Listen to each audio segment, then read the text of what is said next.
성공예감 별책 프로. 지식과 지혜를 얻는 가장 경제적인 방법. 성공예감 별책 프로 시간입니다. 안녕하세요. 이대호입니다. 세상에서 가장 아름다운 단어, 관세. 미국을 부유하게 만들 단어, 관세. 제 얘기는 아니고요. 예. 미국 트럼프 대통령이 자주 하는 말입니다. 관세가 어떻게 아름답겠습니까? 이 트럼프 대통령의 그 뇌 구조를 보면요. 아마도 이 관세라는 단어가 진짜 상당 부분을 차지하고 있지 않을까라는 생각이 드는데요. 도대체 왜 이렇게까지 전 세계를 상대로 관세 전쟁을 벌이고 있을까? 들여다보고 싶은데요. 그러려면 그걸 설계한 사람의 이야기를 봐야겠죠. 바로 로버트 라이트 하이저라는 사람입니다. 이 사람이 쓴 자유무역이라는 환상이라는 책을 같이 한번 읽어보시죠. 라쿤 자산운용의 홍진채 대표가 도움 말씀을 드릴 겁니다. 안녕하세요. 안녕하세요. 요즘에도 어질어질하시죠? 이 관세 전쟁 때문에. 어질어질 변동성은 어느 정도 있는데 사실 그렇게 어려운 얘기는 아니라서. 아, 그래요? 네. 이거는 세상이 망할 이슈가 전혀 아니기 때문에 그냥 재밌게 보고 있습니다. 사실 4월까지만 하더라도 세상 망하는 줄 알았지 않습니까? 미국 증시도 폭락에 폭락을 거듭하고 맞습니다. 채권도 떨어지고 달러화도 떨어지고 난리도 아니었는데, 그런데 최근 또 며칠 전에는 미중 간에 일단 휴전을 좀 했습니다. 90일 동안 상호 관세를 좀 유예하기로. 물론 30%, 10% 좀 아직까지는 좀 있긴 합니다만, 그래서 시장도 좀 많이 반등을 하기도 했잖아요. 요거는 네. 최근의 활동은 어떻게 보셨어요? 아무리 그 내용을 들여다봐도 실질적인 합의는 전혀 없거든요. 그냥 부과하기로 했던 굉장히 높은 요율의 관세를 일단은 낮은 수준으로 유예를 하겠다. 90일 네. 동안. 라는 거고, 이 책의 후반부에 보면은 그 2020년 1월에 있었던 미국과 중국 간의 1차 협상. 네. 그 진행 과정이 쭉 나오는데 그때랑 거의 똑같이 흘러가고 있다라고 보면 될 것 같아요. 그때도 협상이 되는 듯 하다가 뭔가 엎어지고 되는 듯 하다가 엎어지고 지난번에 우리는 그 세부 내용들이 다 나오거든요. 그 예. 실무자들 간의 협상을 하면서 우리가 지난번에는 여기에 대해서 분명히 얘기를 했던 것 같은데 왜 이런 말을 하시죠? 그러면은 지난번에 그 얘기는 그 얘기가 아니었다. 이런 식으로 뭔가 진행이 여기까지 된 것 같고 다음 거를 얘기하자라고 하는데 사실은 그 앞에 것도 아무것도 진행이 안 된 거였고 네. 이런 식으로 계속 협상이 늘어질 때마다 트럼프가 트위터로 이상한 얘기를 하면서 지원 사격을 하고 그런 일들이 계속 있었거든요. 예. 그게 한 2018년 그 맞아요. 무역 대표부 보고서 나오고부터 1년 반 정도가 걸린 거라서. 2019년 하반기까지. 네네. 그래서 지금 나온 요 관세를 유예하겠다라는 이슈는 물론 의미 없는 건 아니에요. 이게 협상이 진행이 되고 있다라는 측면에서 분명히 의미는 있는데 이걸로 끝난 건 전혀 아니고 그냥 이제 시작이다. 뭔가 하고는 있다 정도로 이해하는 게 적절하다라고 생각합니다. 그러니까 종전이 아니라 휴전. 네.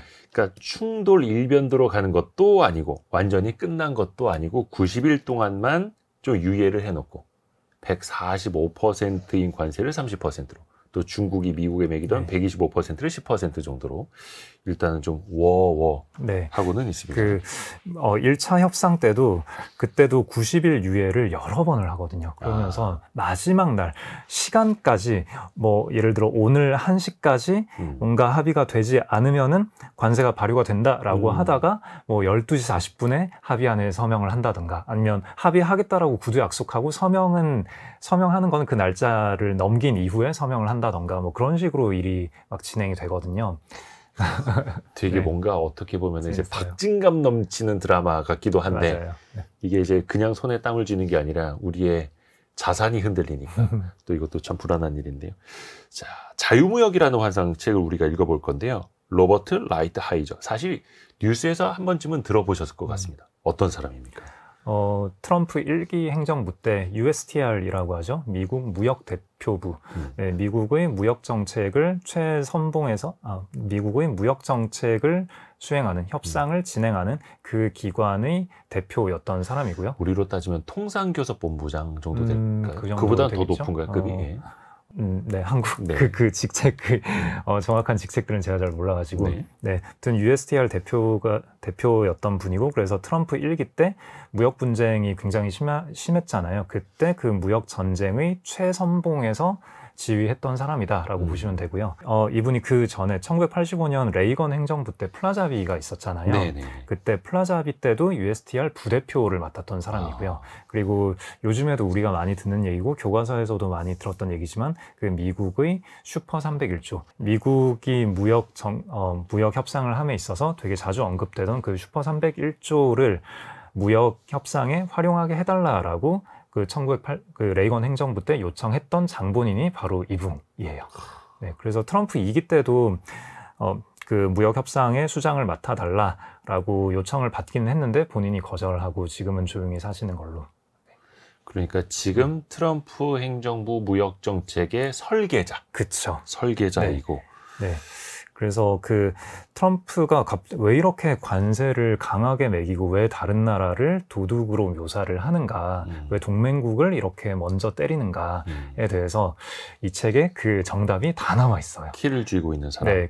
그래서 그분들의 세계관이 무엇인가가 궁금하다면 네, 이 책을 보시면 됩니다. 그래서 보통 되게 납득하기 어렵잖아요. 아니, 세계에서 가장 강한 나라가 왜 이렇게 피해자라고 피해자 코스프레. 네, 피해자라고 스스로 주장하고 있는지 네, 거기에 대해서 이 책에서 이 책이 뭐 다 옳다라는 얘기는 아니고, 그러니까 그들의 세계관이 어떠한가, 네, 그들은 어떤 생각으로 이런 얘기를 하고 있는가, 그러니까 아예 허황된 게 아니라 나름대로 탄탄한 논리 구조를 가지고 그런 주장을 하고 있구나라는 걸 이해하는 데 큰 도움을 줍니다. 이게 뭐 각본대로라고 하면 좀 어폐가 있겠습니다만 이 책에 쓰여져 있는 대로 지금 그렇게 흘러가요. 1기 때도 그랬고 2기 때도. 뭐 거의 똑같아요. 지금 하고 있는 디테일한 얘기들도 이 책에서 나온 얘기가 거의 똑같고, 이게 사실은 그 1년 반 걸렸다고 했잖아요. 그 트럼프 행정부가 2017년 1월에 임기를 시작하고 한 7월쯤인가 그때 USTR에다가 중국과의 무역에서 불공정한 관행이 없는지 조사를 해봐라 라고 명령을 내렸고, 그러면서 한 1년 정도 조사를 하고 2018년에 USTR에서 조사 보고서를 발표를 해요. 그러면서 네 가지 크게 잘못된 관행들이 있다라고 얘기를 하는데, 그러면서 그것들을 고치자라고 협상을 1년 반 동안 진행을 해서 2020년 1월에 협상이 되는데, 그러고 뭐가 터졌죠? 코로나가. 맞아. 네. 그래서 그렇게 1년 반 동안 그렇게 고생을 해서 협상안을 서명을 했는데, 그러고는 코로나 때문에 사실 모든 게 다 어그러졌잖아요. 그리고 트럼프는 그쵸. 재선에 실패를 하고 다른 행정부가 나오고 하니까 사실은 그때 1기 협상을 하고 이게 잘 수행이 되는지를 지켜보고 두 번째 협상을 해야 했었는데 아무것도 못한 거죠. 일단은 민주당으로 정권이 넘어가 버렸고, 그러다가 이제 2기 행정부가 들어섰으니까 1기 행정부 때 했던 것들을 연장선에서 계속 이어나가 보자라는 거인 거죠. 사실 트럼프 행정부 입장에서 보기에는 그 바이든 행정부의 4년은 뭐랄까 그 어벤져스 엔드게임에서의 그 사라진 분립된 그 전 인류의 50% 전 인류의 절반이 소멸됐다가 날아가는. 다시 몇 년 후에 다시 뿅 하고 나타나잖아요. 예. 사실 약간 그런 느낌으로 접근하는 것 같아요. 그래서 네, 그냥 없었던 때라고 치고 그냥 했던 거 2기에 이어서 계속하자. 그러게요. 네, 그래서 그때와 거의 똑같은 이야기를 지금 계속하고 있습니다. 그 당시에 뭐 중국이 사려고 했던 미국산 농산물이라든지 뭐 비행기라든지 당시에 뭐 수급이 제대로 안 되면서 이런 것도 있었습니다만 또 그게 켜켜이 쌓였다가 지금 2기 때 다시 또 터져 나오는 건 아닌지, 그래서 이 협상에 더 주목을 할 수밖에 없는 거고요. 이 책의 제목이 자유무역이라는 환상이고 영어 원제는 No Trade is Free. 그러니까 이게 무역은 자유롭지 않다라는 뜻도 되겠습니다만은 공짜 무역은 없다? 그렇죠. 이럴 수도 있을 것 같아요. 그렇죠. 네. 그래서 두 번째 뜻으로 보자면은 그 무역 협상이라는 게 얼마나 힘들었는지, 본인들이 얼마나 열심히 일했고 얼마나 뭔가 올바른 일을 하기 위해서 노력했는지 이런 게 공짜로 그냥 주어지는 게 아니다. 뭐 이런 얘기를 하고자 하는 거였나? 뭐 이런 생각도 들고요. 그 두 번째 해석으로 보자면은, 그 첫 번째 해석이 아마도 좀 더 표면적인 주제겠죠. 보통 자유무역, 프리 트레이드라고 하잖아요. 그렇죠. 그런데 프리 트레이드라는 말 자체가 허황된 거다. 이런 거는 일종의 유니콘이다.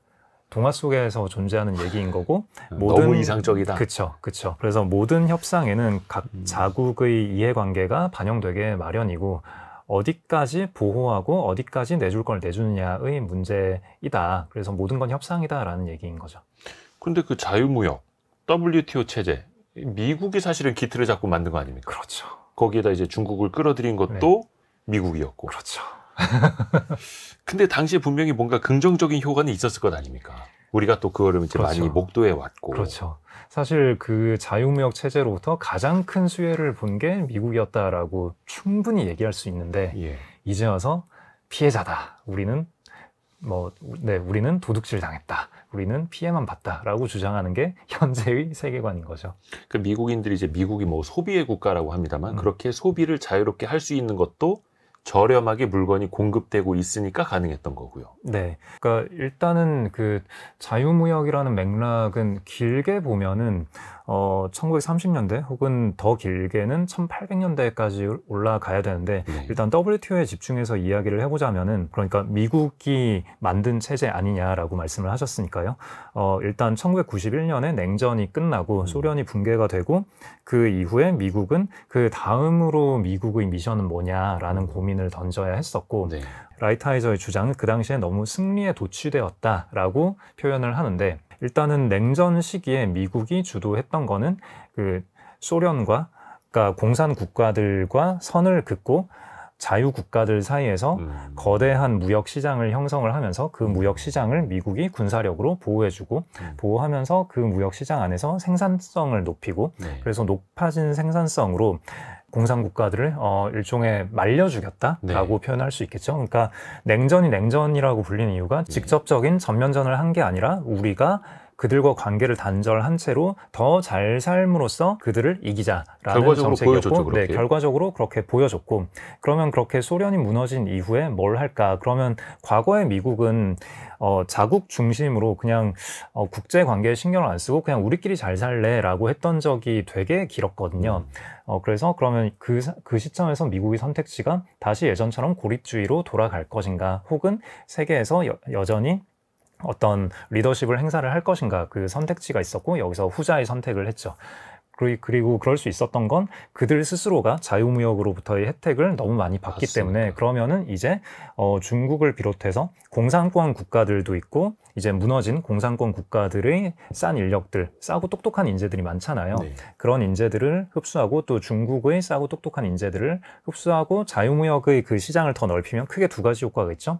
그 자유무역 시장이 넓어짐으로써 자유시장에 있던 기존의 선진국 국가들, 기존의 자유국가들은 더 많은, 더 좋은 제품을 싼 가격에 누릴 수 있는 소비자 후생이 늘어나고, 그 다음에 이런 공산권 국가들에게 그들이 열심히 좋은 물건을 만들어 팔므로써 그들이 더 부유해지고 나면은, 그들이 자본주의의 맛을 느끼게 되면은 그들도 민주국가로 전환할 수 있는 기틀을 마련할 수 있지 않을까. 크게 이 두 가지 의도로 시행을 했었고, 첫 번째 목적은 절반 달성했지만, 상당히 달성했지만 두 번째 목표는 거의 달성하지 못했죠.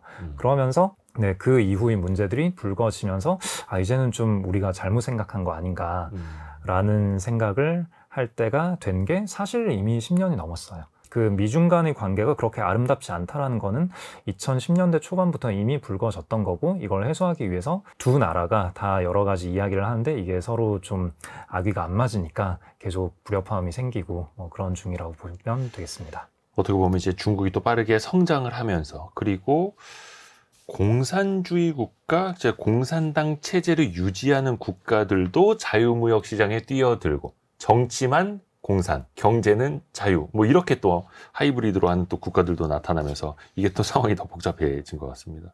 앞에서도 우리가 그 미국의 피해자 코스프레라고 좀 꼬집었습니다만, 어찌됐든 간에 결과적으로 미국은 엄청난 무역 적자를 이제 반복하는 나라 아닙니까? 네. 그거 가지고 이제 피해자라고 하는 건데, 대표님은 이걸 어떻게 보세요? 엄밀히는요, 무역 적자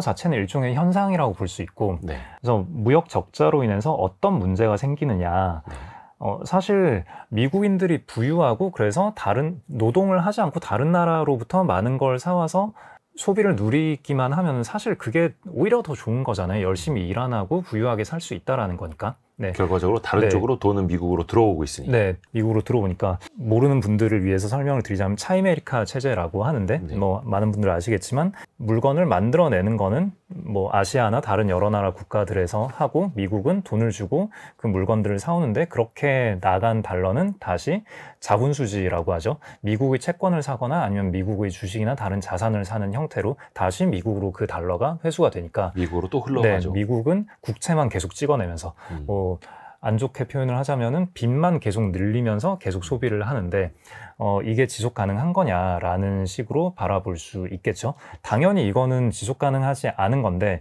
사실 그게 지속하지 않다라는 얘기는 수십 년 전부터 지적이 됐던 거거든요. 근데 미국은 달러 기축통화 체제를 유지하기 위해서는 네. 결국은 다른 나라들에게 달러를 계속 공급해야 하는 그런 되게 묘한 상황들이 있었는데 아무튼 수십 년간 이런 차이메리카 체제는 지속이 되긴 했는데 그런 와중에 근본적으로 문제가 되는 게 뭐냐면은 미국 내부에서 노동자들의 소득이 너무나 감소했다. 네, 그들이 더 이상 부유해지지 않았다라는 건데 딱 하나의 차트로 설명이 된다라고 저는 생각을 합니다. 1964년부터 2018년까지 미국 국민들의 평균 소득이 실질 평균 소득이 늘지 않았어요. 네, 50년 동안 소득이 늘지 않았다. 물가 상승률을 고려하면은 그들이 버는 돈으로 살 수 있는 물건들은 그대로였다라는 거죠. 거의 그냥 물가 오르는 만큼만 평균 소득이 늘었다. 그렇죠. 네.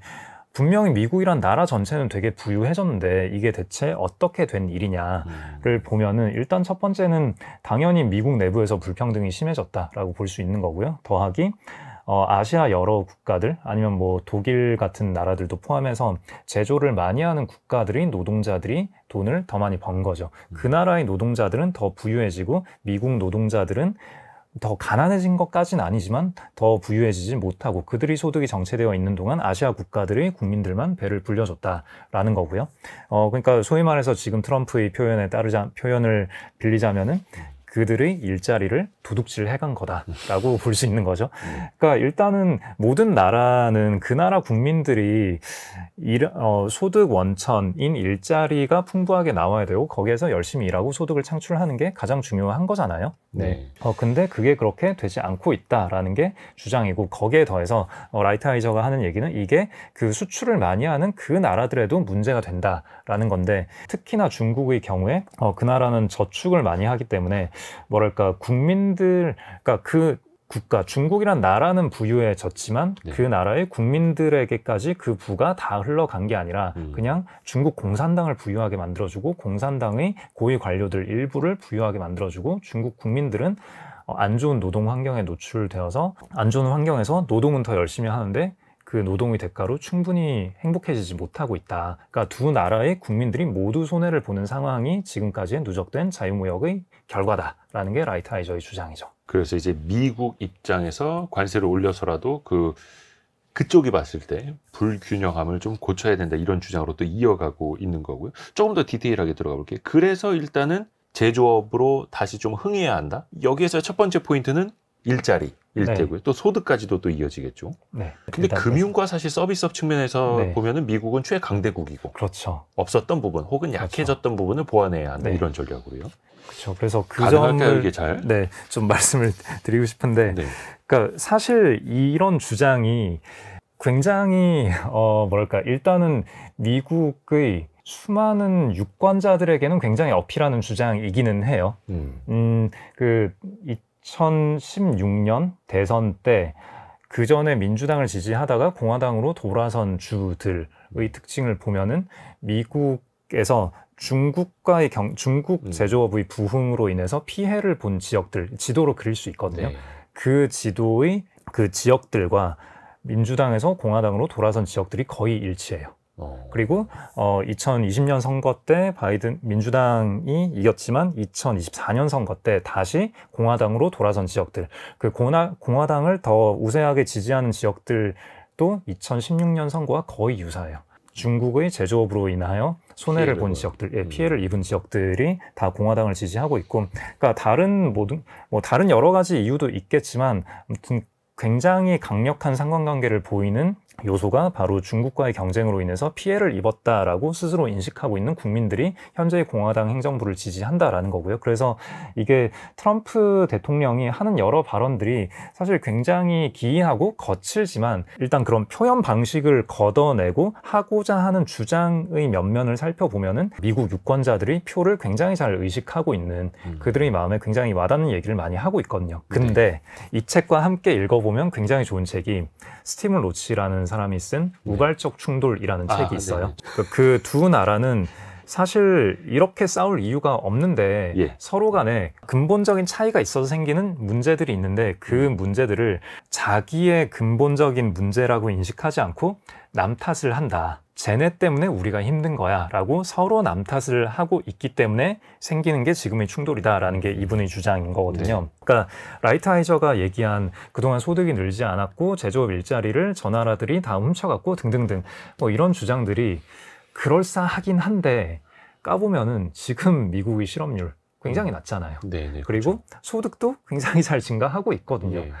그렇기 때문에 일자리가 풍부하고 평균적인 소득이 잘 증가하고 있다면은 그러면은 다른 문제들은 아까 언급해 주신 대로 그런 무역 적자가 과한 게 지속 가능한 거냐라는, 그러니까 문제인 것 같아 보이지만 좀 더 면밀하게 살펴봐야 하는 문제들, 그러니까 특별히 어떤 한 국가가 도둑질 해갔다라고 단순히 묘사하기는 어려운 굉장히 정교하게 접근을 해야 하는 그런 문제들을 굉장히 쉽게 퉁쳐버리고 있다라는 거죠. 미국엔 현재 일자리 문제가 없어요. 실업률이 너무 좋단 말이에요. 4%대 초반이면 사실상 거의 뭐 완전 고용에 완전 고용인 비슷한 거죠. 네, 완전 고용 상태에서 물가도 코어 PC로 보면은 상당히 낮은 상태이고, 그래서 물가 좋고 고용 좋고 임금 좋고 그런 상태에서 해결해야 하는 문제들은 불평등 문제라던가 아니면 사회 통합이라던가 인프라 개선이라던가 뭐 그런 것들이죠. 사실 중국도 이제는 안 하는 저부가가치 일자리를 미국으로 다시 가져온다? 이건 사실 말이 안 되는 거죠. 미국의 노동자들도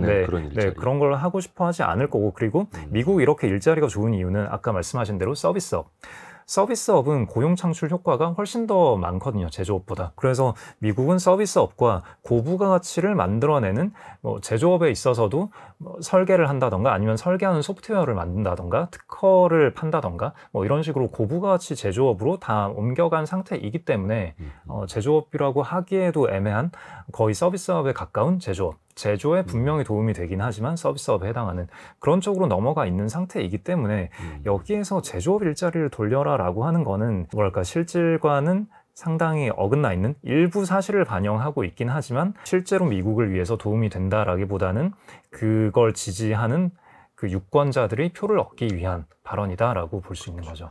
어떻게 보면 G1 국가로서 세계 최강대국으로서 부가가치가 낮은 산업에서 고부가가치 산업으로 이제 자연스럽게 이동을 하면서 또 그 G1을 더 공고히 했던 건데, 또 한편에서는 저 부가가치라도 저 제조업이 우리에게 필요한 거 아니야? 이렇게 또 보고 있고, 근데 정작 그런 일자리에서 과연 미국인이 그 GDP 제일 높은 나라에서 단순 조립 일자리에 들어가서 일을 할 것인가? 이건 또 이제 퀘스천 마크가 붙을 수밖에 없는 거고. 그리고 총 GDP도 그렇지만 인당 GDP로는 중국과 미국이 말도 안 되게 차이가 나기 때문에 굉장히 부유한 나라에서 굳이 단순히 제조업이라고 퉁쳐서 제조업 일자리 가져와라라고 이야기할 건 아닌 거죠.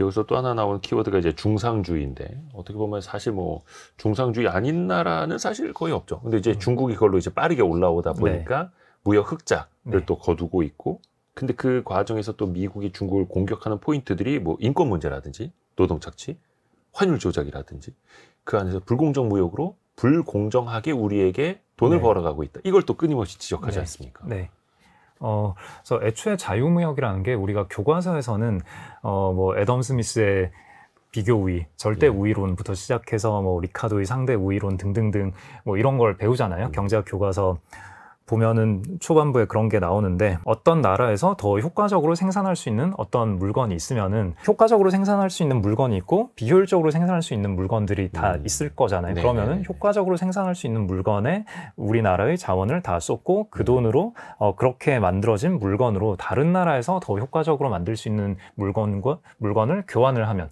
즉 교역을 하면은 모든 나라의 두 나라의 생산의 합이 늘어난다. 예. 다시 말해서 두 나라의 모든 국민들이 다 좋은 제품을 싼 가격에 누릴 수 있게 된다. 뭐 이런 게 자유무역의 기본적인 전제인 거죠. 네. 근데 이런 자유무역이라는 전제에서 여러 가지가 빠져 있는데 말씀하신 대로 인권, 노동 착취 문제. 만약에 어떤 나라에서 굉장히 노동 인권을 담보하지 않은 채로 노동력을 착취하는 형태로 싸게 만들어낸다면 혹은 환경을 고려하지 않은 형태로 환경을 굉장히 파괴하면서 물건을 만들어낸다면은 그러면은 그 다른 나라의 일종의 비효율적인 상대적으로 우위가 떨어지는 그 쉽게 말해서 제조 비용이 높은 그런 생산 방식이 뭐랄까 그들은 인권도 존중하고 그러니까 선진국에서는 인권도 존중하고 환경도 챙기느라 그러느라 그렇게 싸게 만들 수 없는데 싸게 만들 수 없는데 다른 나라에서 여러 가지를 파괴하면서 착취하면서 싸게 만든다면은 거기에 대해서 그렇게 싸네 고마워 이러면서 무역을 해버리면은 전 세계 관점에서는 그리고 그 착취 당하는 나라 관점에서는 그러면 그 나라의 환경도 파괴되고 인권도 무시당하고 전 세계로 봤을 때 이건 전혀 좋은 일이 아닌 거잖아요. 그러니까 그런 식으로 중상주의 정책이라는 게 사실 무역 적자 혹은 관세, 보조금 단순히 이 얘기가 아니거든요. 자유무역이라는 게 존재하기 위해서는 모두가 동일한 가치관을 가지고 그러니까 여기서 노동인이 환경인이 하는 건 가치관의 문제인 거잖아요. 네, 그래서 같은 가치관을 가진 상태로 상대를 속이지 않고 공정하게 생산을 시도를 했을 때 각 나라에서 자원의 어떤 풍부함과 희귀함의 정도가 다를 거기 때문에 그런 어떤 생산성의 격차는 있을 수 있는데 그런 정도의 생산성 격차를 서로 간에 보완을 하자. 이게 자유무역에서의 기본적인 전제인 건데 사실 실제로 무언가를 생산을 하는 데 있어서는 그런 기본 전제가 맞지 않는 거죠. 그리고 또 좀 전에 언급하지 않았던 게 지식재산권 문제가 있죠. 네. 지재권 문제도 미국이 굉장히 중요하게 다루는 요소인 건데 어떤 물건을 생산하기 위해서는 거기에서 들어간 어떤 지식노동이라는 게 있잖아요. 기존의 인류가 그 사회가 쌓아온 어떤 그 무언가를 만들어내는 기술들이 있는 건데 그런 기술들에 대해서 정당한 대가를 지불한다라는 것도 일종의 가치관이고 사회적 합의인 거잖아요. 그런데 다른 어떤 나라가 그런 기술 먼저 선행해서 개발됐던 기술에 대해서 정당한 대가를 지불하지 않고 새로운 물건을 만들어낸다면 그러면 당연히 그 가격이 싸겠죠. 근데 이런 것들을 싸네 좋아하면서 거래를 계속 하다 보면 전 세계적으로 지식 노동의 가치가 무시당하는 그런 결과가 나오게 되는 거죠. 네, 그러니까 단순 무역 적자나 보조금 관세의 문제가 아닌 거예요. 무역을 바라보는 기본적인 태도의 문제인 거고 여기에서 미중 양국 간에는 근본적인 차이가 있다라는 게 라이트하이저도 인정하는 거고 스티븐 로츠도 부분적으로 인정하는 부분이죠. 관세 혹은 비관세뿐만이 아니라 그 산업을 발전시킨 그 근간까지 다 들여다봐야 된다. 그쵸. 그러니까 어떻게 보면 되게 복잡한 거죠. 그래서 굉장히 복잡한 얘기예요. 그래서 로버트 라이트하이저가 또 꺼내든 게 무역법 301조입니다. 이게 얼마나 강력하면 슈퍼 301조까지 불리는 걸까요? 그 슈퍼 301조가 상대국이 방금 이야기한 대로 불공정한 관행으로 무역을 하고 있다라는 게 파악이 됐을 때 미국은 보복 조치를 할 수 있다라는 건데 근데 이게 얼핏 보면 당연한 얘기 아니야 라는 생각이 드는데 사실 관세 등의 무역 조치는 국가에서 굉장히 중요한 이슈인데 이거를 누가 결정할 수 있느냐 그 권한이 원래 예전에는 의회에 있었거든요. 그러니까 대통령 혼자서 쟤네 마음에 안 들어 관세 때려 이래버리면은 사실 그 관세의 피해는 모든 국민들이 보게 되는데 그래서 대통령 혼자서 그걸 마음대로 할 수가 없는데 1930년대 이래로 그 관세를 매길 수 있는 권한이 대통령에게로 계속 이양이 돼 왔거든요. 예를 들어서 1934년인가 그때 법안 이름은 까먹었는데 상호통상협정법이라는 게 있었는데 그때 대통령이 나가서 다른 나라들과 관세에 대해서 협상을 해오고 그거를 의회에 통보를 하면은 의회는 그걸 승인하거나 부결할 수 있게 그런 식으로 대통령에게 굉장히 많은 권한을 부여를 했는데 그러니까 일종의 관세를 협상 카드로 사용할 수 있게 한 거예요. 그러니까 의회는 뭔가를 그 자국 내의 법을 결정하는 기관이지 다른 나라와 협상을 하는 기관이 아니잖아요. 근데 그러다 보니까 의회는 의사결정이 굉장히 느린데 협상이라는 건 그때그때 계속 주거니 받거니 이야기를 계속해야 되는 건데 여기에서 의회라는 기관은 그걸 하기에 적절하지 않다라는 거죠. 그래서 대통령에게 그 권한을 줘서 행정부가 여러 가지 디테일한 협상들을 해서 결과를 가져오면은 결과에 대해서 결론 결론만 내리겠다, 승인하거나 부결하거나 하겠다라고 일종의 분업을 한 거죠. 네. 근데 그 당시에 그렇게 법을 정했던 이유는 그 당시에 관세가 높고 대공황 때였잖아요. 네. 힘드니까. 그러니까 상대방의 관세를 좀 낮춰주면은 우리도 낮춰줄게 라는 식으로 관세를 낮추자. 좀 근데 우리만 먼저 낮춰주면 안 되니까 쟤네가 낮출 때 상황 봐서 우리도 적절히 낮춰줄게 라는 협상, 관세를 낮추는 협상을 위해서 그렇게 대통령에게 권한을 준 건데, 근데 지금은 오히려 관세를 올리는 쪽으로 그 권한을 활용하고 있으니까, 그러니까 여러 나라 입장에서는 되게 좀 미치고 팔짝 뛰는 그런 결과가 된 건데, 아무튼 미국은 슈퍼 301조를 포함해서 그런 여러 가지 강력한 행정부의 권한들이 있어요. 특히나 최근에 또 많이 사용하는 게 무역법 232조인가? 그 안보를 이유로 관세를 매길 수 있다. 그런 게 또 있거든요. 네.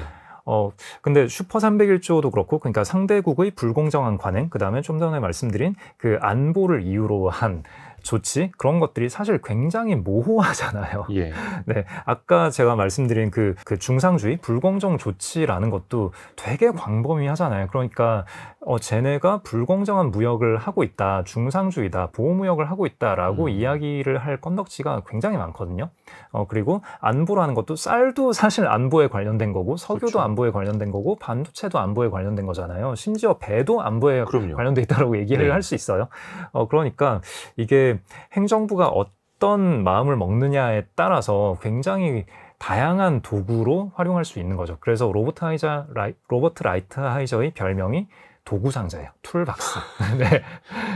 도라에몽처럼 이것저것 다 나오는. 그렇죠. 뭔가 의도가 있었을 때 나 이거 하고 싶은데 뭔가 근거 조항 같은 거 없어? 라고 물어보면 탁탁탁 다 튀어나오는 거죠. 그 오한마까지 가져오고 이게 햄머까지 네. 이제 가져오는.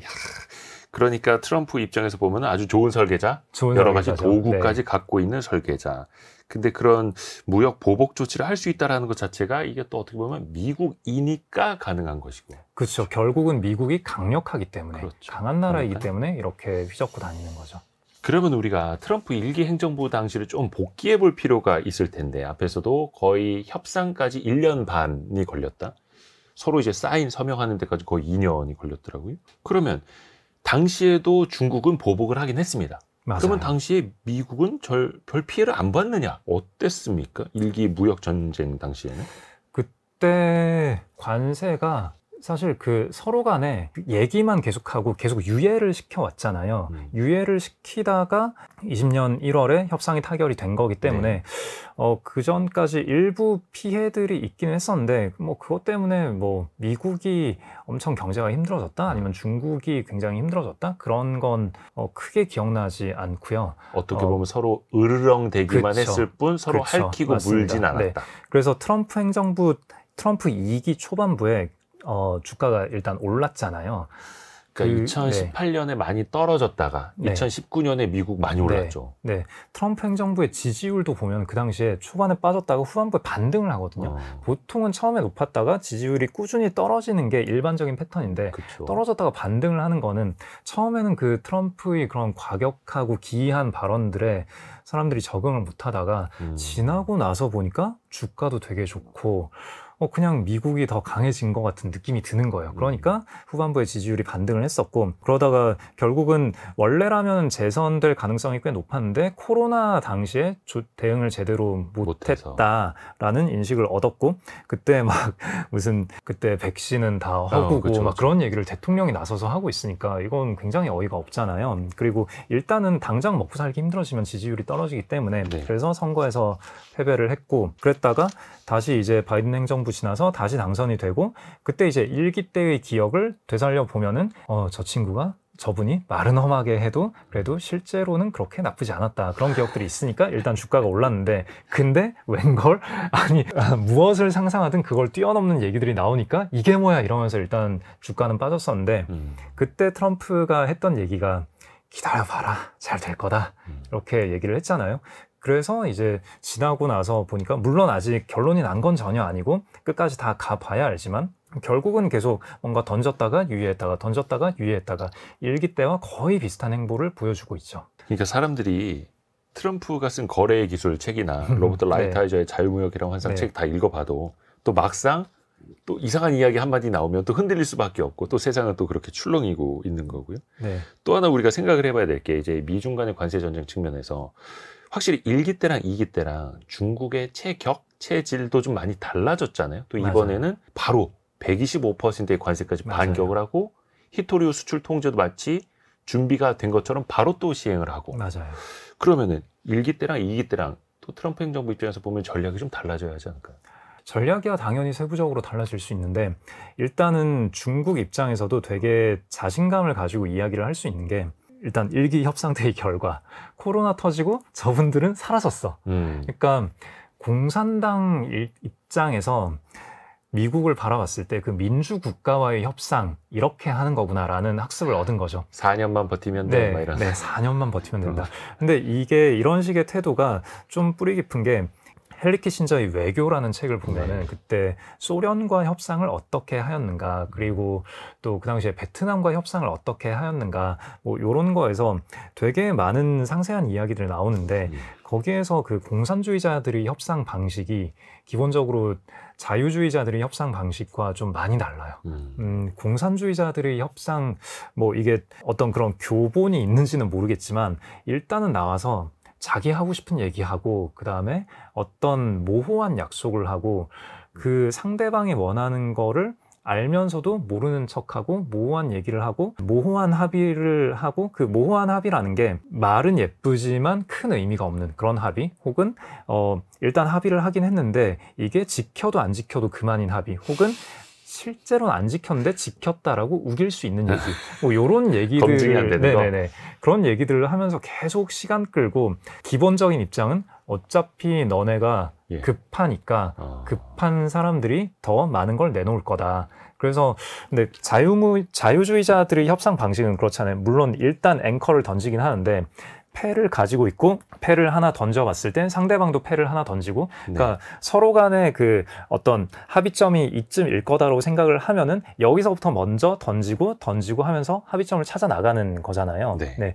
근데 공산주의자들과 협상을 하다 보니까 상대방이 패를 안 던져서 내가 패를 하나 던지고 나면은 그러면은 상대방도 패를 하나 던지길 기다리는데 오케이 하나 던졌어? 그래 또 던져봐. 시간 끌고. 네. 상대방만 너가 급하니까 패를 하나 내려놓은 거 아니냐. 그러니까 자, 두 번째 패 내려놔 봐라. 이런 식인 거죠. 우리는 네. 평생 집권이다. 이러면서. 네, 그러니까 계속 해봐 이런 식으로 그냥 모호한 얘기만 하면서 계속 시간 끌고 쓸데없는 얘기하고 그런 게 그들의 협상 방식이었던 거고 그래서 그렇게 했더니 거봐 없어지잖아.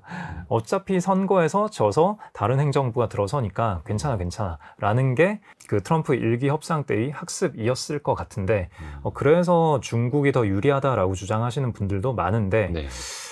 제가 느끼기에는 오히려 이거는 반대로 볼 수도 있는 것 같아요. 그 민주국가에서는 특히나 미국은 사실 다 임시직이잖아요. 민주국가에서는. 그러니까, 네, 대통령도 4년 하고 길면 8년 하고 가실 분들이고 그 행정부의 직원들도 행정부 고위 관료들은 다 민간에서 왔다 갔다 하시잖아요. 그러니까 거기에서 자기 업적 하나만 도장 찍고 그걸로 민간으로 가서 거기에서 현업을 하거나 아니면은 뭐 강의를 하면서도 뭐 벤버냉키 같은 사람 강의료가 어마어마하잖아요. 그러니까 그들은 그냥 어떤 큰 맥락이 있고 큰 맥락에 맞춰서 내가 임기 동안 내 할 일만 열심히 하다 가면 되는 거예요. 근데 중국의 공산당은 앞으로 계속 중국이란 나라를 지배를 해야 되잖아요.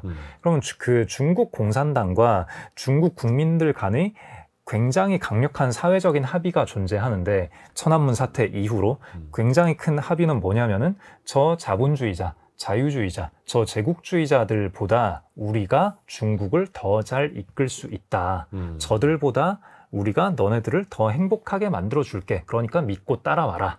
라는 게 중국 국민과 중국 공산당의 사회적 합의거든요. 네. 그러니까 앞으로 계속 그걸 잘 수행을 해야 되는데 만약에 무역협상이 됐건 뭐가 됐건 간에 뭐 하나 삐끗해서 중국 국민들이 더 가난해져 버리면 그러면은 중국 공산당이 중국을 지배하는 그 근간이 흔들리게 되거든요. 네. 그렇기 때문에 중국은 만약에 그들이 굉장히 여유로운 상황이라면 모를까 중국 내부의 무언가가 삐걱거리고 있는 상태에서 쟤는 어차피 선거 끝나면 갈 거야 라는 식으로 무작정 여유를 부릴 수는 없는 상태다라는 서로가. 거죠. 네. 오히려 더 급박함을 느낄 수도 있는 거예요. 그러네요. 네. 그래서 뭐 중국 내에서도 크고 작은 또 시위들이 또 생겨나기도 하고 네. 그럴 때마다 또 그걸 무마하기 위해서 공산당 지도부가 어떤 행동을 하는지가 또 나타나기도 하고. 그러니까 서로가 사실은 네. 그냥 시간만 끌면서 평온하게 있을 수는 없는 상황이라는 건 똑같은 거고요. 네. 기본적으로 그 두 나라 간의 상호 의존도가 너무 높아졌기 때문에 네. 그리고 이거는 좀 더 근본적으로 안보의 문제이기 때문에 그래서 스티븐 로치의 우발적 충돌이라는 책에서 그분은 이제 라이트하이저의 서사가 다 거짓 서사다. 그래서 여기에 대한 해법으로 로치가 주장하는 거는 거짓 서사를 걷어내고 서로의 신뢰를 구축하기 위해서 노력하자. 쉽진 않겠지만 쉬운 것부터 하나씩 시작을 해보자라고 얘기를 하시는데 저는 그 주장에는 크게 동의하진 않거든요. 그러니까 어찌 됐든 간에 막장까지는 가서는 안 된다라는 또 컨센서스는 또 양쪽에 있는 거예요. 그러면서도 패권 전쟁은 또 이어가고 있고 그렇죠. G2와 G1 사이에서. 그런데 막상 큰 충돌은 하지 않기 위해서 전쟁이 아니라 리스크를 네. 또 낮추는 국면으로는 네. 또 가야 하는 거고요. 네. 방향은 명확하고. 네. 이 책에서 그 표현이 나오거든요. 전략적 디커플링이라는 표현이 나오는데 저는 그 표현이 엄청 와닿았어요. 그러니까 사실 전쟁이라고 하면은 싸워서 이겨야 되는 거잖아요. 네. 근데 지금 보이는 양상은 물론 전쟁이라는 실제 표현도 많이 나오고 전쟁과 유사한 모습들을 보여주고는 있지만 제가 보기에는 그 두 나라가 가지는 지나치게 높은 상호 의존성 그 자체가 문제다라고 생각하거든요. 그러니까 스티븐 로치는 상호 의존성이 어쩔 수 없는 거기 때문에 그걸 인정하고 이 상호 의존, 상호 동반자 관계를 더 예쁘게 만들어 가자. 그러기 위해서는 지금 신뢰가 굉장히 무너져 있지만 신뢰를 구축하는 게 중요하다라는 게 스티븐 로치의 주장인데 사실 로버트 라이트하이저는 그런 경제뿐만 아니라 좀 더 다양한 관점에서 바라보고 있는 것 같아요. 그러니까 중국이란 나라가 일단은 체제가 공산당 독재 체제인 거고 그러면은 그 나라를 민주화시키는 게 그 나라의 민주주의를 도입하는 게 거의 불가능하다라는 게 이미 드러난 상태에서 지금 미국이 느끼는 위협은 중국의 GDP가 미국을 추월한다? 사실 물론 그것도 굉장히 언짢은 일이 되긴 하겠지만 그 구매력 기준, PPP 기준으로는 이미 추월을 했잖아요. 그리고 GDP는 사실 현재의 성장률을 놓고 보면은 중국이 가시적인 시기 내에 미국을 추월하는 거는 굉장히 어려워 보이긴 하거든요. 그러면 사실 두 나라 간에는 분쟁이 줄어들어야 되는데 계속 분쟁이 일어나고 있다라는 거는 단순히 GDP가 역전당한다 혹은 무역 적자의 문제다.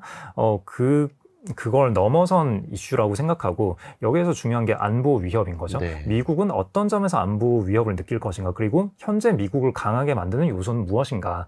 아까도 서두에 말씀드린 대로 그 미국의 강력한 군사력을 바탕으로 사실 먼 거리에서 서로 간에 무역을 하는 건 굉장히 어려운 일이잖아요. 누군가 그 길을 지켜줘야 된단 말이에요. 그렇죠. 옛날에 몽골 제국이 존재하던 시절에 실크로드가 존재했던 거는 그 실크로드를 안전하게 유지하는 군사력이 있었던 거잖아요. 그래서 몽골 제국이 멸망하고 나서 실크로드는 굉장히 위험한 길이 됐었고요. 그런 것처럼 그 어떤 자유시장 을 유지를 하기 위해서는 군사력이 필수적인데 근데 지금 미국이 전 세계에서 압도적으로 강한 군사력을 유지를 하고 있지만 사실 이게 언제까지 유지가 될지 모르는 거고 네. 그 군사력이라는 게 단순히 뭐 탱크와 비행기로 미사일 쏘고 뭐 이것만을 말하는 게 아니잖아요. 여러 가지 정보전이라던가 지금은 이제 우주에서도 전쟁이 벌어질 수 있는데 근데 그런 측면에서 중국의 기술력이 너무 빠르게 쫓아오고 있는 거죠. 사실 지금 그냥 딱 대놓고 말해서 미국이 중국보다 기술적으로 우위에 있다라고 확신할 수 있는 영역이 무엇이 있는가라고 했을 때 생각보다 많지가 않거든요. 드론도 중국이 잘하고 그다음에 위성 관련된 기술도 중국이 굉장히 빠르게 쫓아와 있고 그리고 통신 장비 관련해서는 중국이 압도적으로 1등이잖아요. 그리고 뭐 전기차도 중국이 너무나 잘하고 그 이외에 여러 가지 인공지능 관련된 기술도 중국이 뒤처진다라고 보기는 또 애매하죠. 그래서 차세대 전략 기술로 봤을 때 미국이 중국을 압도적으로 이길 수 있느냐라는 걸 확신을 할 수 없는 상태이기 때문에 그럼 여기에서 계속 중국과 무역을 하다 보면은 중국의 군사력이 미국을 뛰어넘는 순간이 언젠가는 올 수 있는 거고 그때 미국이 만들고 있는 그 체계, 미국이 전 세계에서 자유시장을 유지하는 그 체계 자체가 무너질 수 있기 때문에 중국과의 관계는 좀 줄일 수밖에 없는 거죠. 그리고 중국 입장에서도 미국이 이런 식으로 나오니까 그러니까 미국과 계속 의존하다가는 중국 입장에서도 미국과의 관계 자체가 중국의 안보 위협이 되는 거죠. 그러니까 미국과의 관계를 축소시키고 다른 주변국과 더 우호적인 관계를 만들어 나가는 게 중국 입장에서도 당연한 선택인 거고요. 그러니까 두 나라는 서로에 대한 의존도를 줄이는 게 서로에게 좋은 거예요.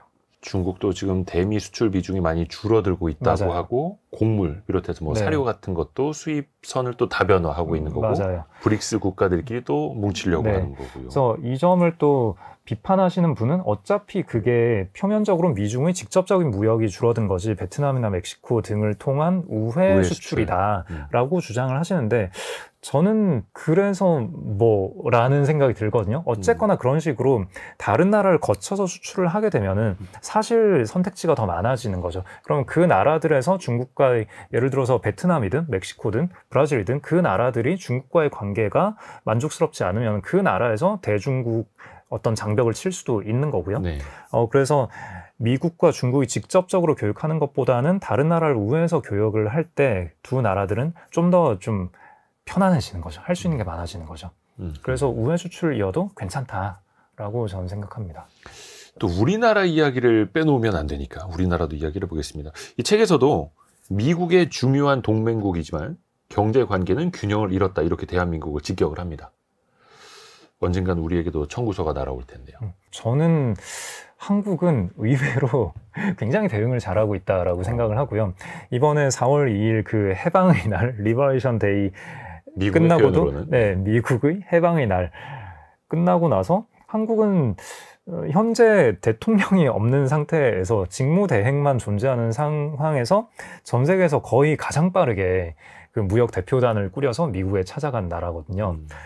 그리고 미국 입장에서도 한국과의 협상이 굉장히 빠르게 잘 진행되고 있다. 근데 아직은 그 나라가 대통령이 없는 상태이기 때문에 어떤 당장의 결론에 도달하기는 어려운데 좋은 결론이 날 거라고 기대한다라고 얘기를 했고요. 근데 그런 멘트 하나하나가 사실은 다른 나라들에 대한 일종의 쇼잉인 거거든요.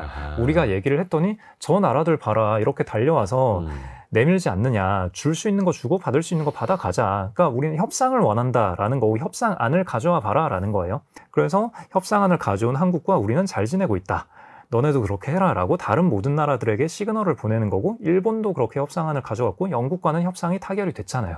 사실 그것도 뭐 그렇게 큰 의미를 부여할 수는 없는 게 영국은 미국 입장에서 봤을 때 전 세계에서 몇 안 되는 무역 흑자국이잖아요. 그러니까 무역 흑자국과 협상을 해서 관세를 낮췄다. 이건 사실 큰 의미가 없는 건데 그냥 다른 나라들에게 시그널을 보내는 거죠. 우리는 협상을 하고 있다라는 거고 이 책에서도 보면은 한국과의 협상 굉장히 만족스러웠다라고 얘기를 하거든요. 근데 오바마 행정부에서 했던 한미 FTA가 굉장히 마음에 안 들어서 한국과의 그 수정 협상을 했고 수정 협상에서 한국은 굉장히 잘 대응을 해줘서 우리는 좋은 협상 결과를 이끌어냈다. 협상은 이렇게 하는 거다라고 거의 교과서적으로 찬양을 하거든요. 트럼프 대통령이 본인이 한미 FTA를 재협상하도록 했고 그래서 개정이 됐고 당시에도 본인이 굉장히 만족스럽다라고 했는데 근데 그 이후에 대한 무역 적자는 더 늘어났거든요. 어떻게 보면 우리나라가 진짜 뭐 잘 적응하면서 잘하는 거긴 한데 한국이 잘해요. 똑똑한 나라입니다, 우리나라는. 근데 이제 트럼프 입장에서 보면은 그때 내가 한 게 또 잘못했나? 다시 해봐. 또 이럴 수도 있는 거고요. 그래서 트럼프 입장에서는 사실 저는 그런 수사들이 그냥 하는 얘기라고 생각하거든요. 그러니까 모든 멘트는 협상 수단이라고 봐요, 저는. 그래서 한국과 지난번에 협상을 했는데 어쨌거나 손해를 봤잖아요. 한국이 더 돈을 많이 벌어갔잖아요. 그러니까 거기에 대해서 언짢음을 표시하는 건 당연한 거고 혹여나 반대로 무역 수지가 오히려 더 개선이 됐다 하더라도 트럼프는 그래도 한국으로부터 더 무언가를 뜯어내려고 너네가 뭔가 잘못한 것 같아 라고 얘기를 했을 거거든요. 근데 무역 적자폭이 더 심해졌으니까 그렇게 청구서를 들이대는 건 당연한 거고 저는 한국은 그냥 뭐랄까 미국 입장에서 바라보는 한국은 내놔 이러면 드리겠습니다 이러면서 되게 그냥 달라고 하는 거 잘 주면서 자기네가 또 가져갈 거 잘 가져가니까 이게 정치인 입장에서는 너무 좋은 상대인 거죠. 결국은 정치인 입장에서는 나의 승리다라고 포장을 할 뭔가를 갖다 주는 게 중요하잖아요. 네. 그래서 나중에 뒤로는 네. 대한민국이 더 벌더라도. 그렇죠. 네. 그 요거 하나 더 이제 여쭤봐야 되는데 이게 또 중요한 겁니다. 그러니까 저는 잘 좀 이해가 안 되는 측면이긴 한데 미국은 만년 무역 적자인 대신에 그 돈을 전 세계가 미국에 재투자하는 방식으로 지금 세계는 굴러가지 않았습니까? 그런데 이 책에서 로버트 라이트하이저가 미국에 투자하는 사람들에게 추가 세금을 부과하자. 그렇게 해서 달러에 대한 수요를 좀 감소시켜서 달러 약세를 만들어가자. 그러면 무역 적자가 좀 해소될 것이야. 이런 식으로 구도를 네. 보여주던데요. 네. 이게 가능한 이야기로 보세요? 할 수는 있는 얘기죠. 예. 그러니까 이런 것도 일종의 협상 카드라고 생각하고요. 저는 이런 책이 출간이 되는 것 자체가 다 전반적인 협상 수단이라고 생각해요. 이 책을 중국인도 읽어볼 수 있는 거잖아요. 한국인이 그러니까 뭐 저희도 맛집의 읽었으니까. 비법, 레시피를 다 공개하는 것 같지만 그게 또 사실은, 협상의 수단일 수 네, 있는. 압박 수단인 거죠. 우리는 이렇게 생각해. 우리는 다 너네가 잘못했다고 생각하니까 협상안 가져와봐.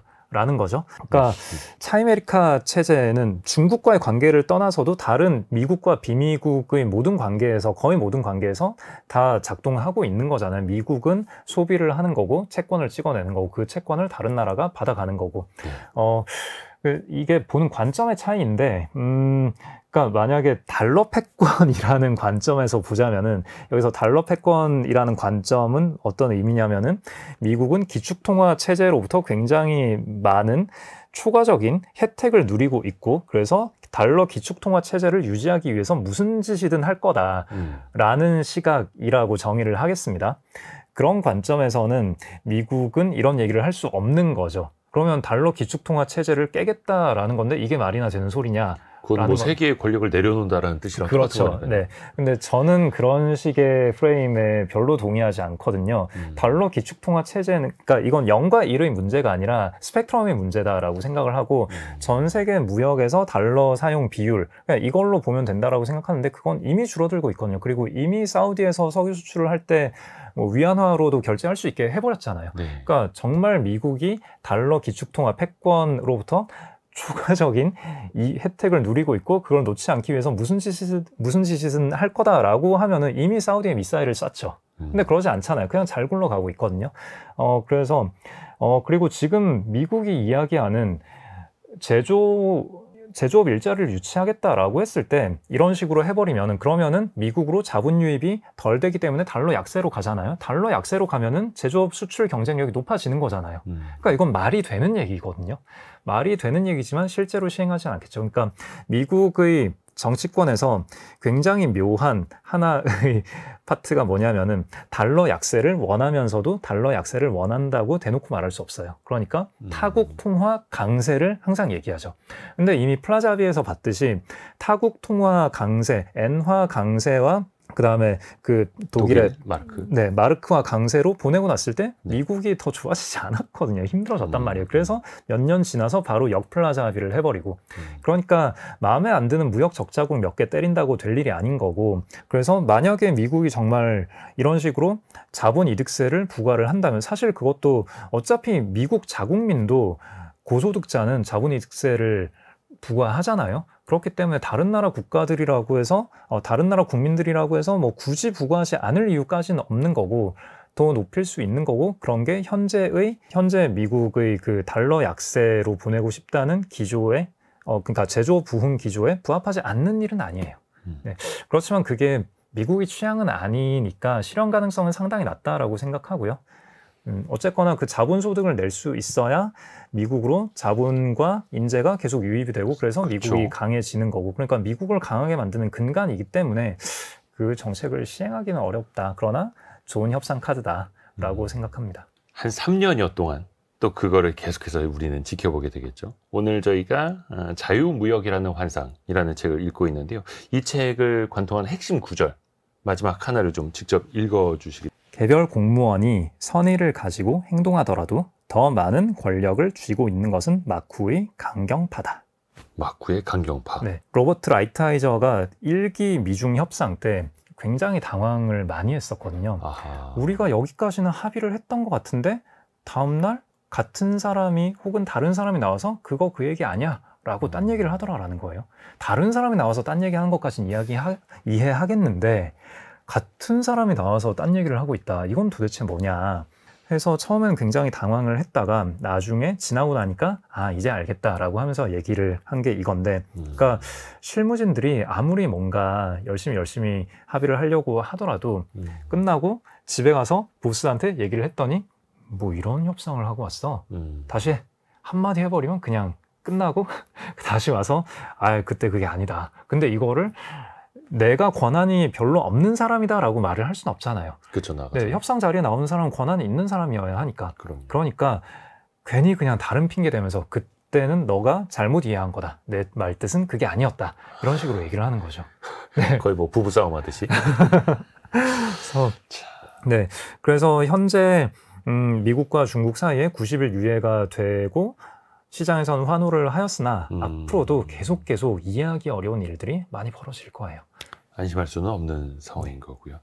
오늘은 미국 관세정책, 무역정책의 설계자 로버트 라이트 하이저가 쓴 자유무역이라는 환상이라는 책을 읽어봤고요. 라쿤 자산운용 홍진채 대표와 함께했습니다. 도마스 감사합니다. 감사합니다. 고맙습니다. 별의별 이야기를 책을 통해서 나누는 별책부록 마치고요. 월요일 아침 9시 5분에 다시 돌아옵니다. 성공예감은 오늘도 여러분을 응원합니다.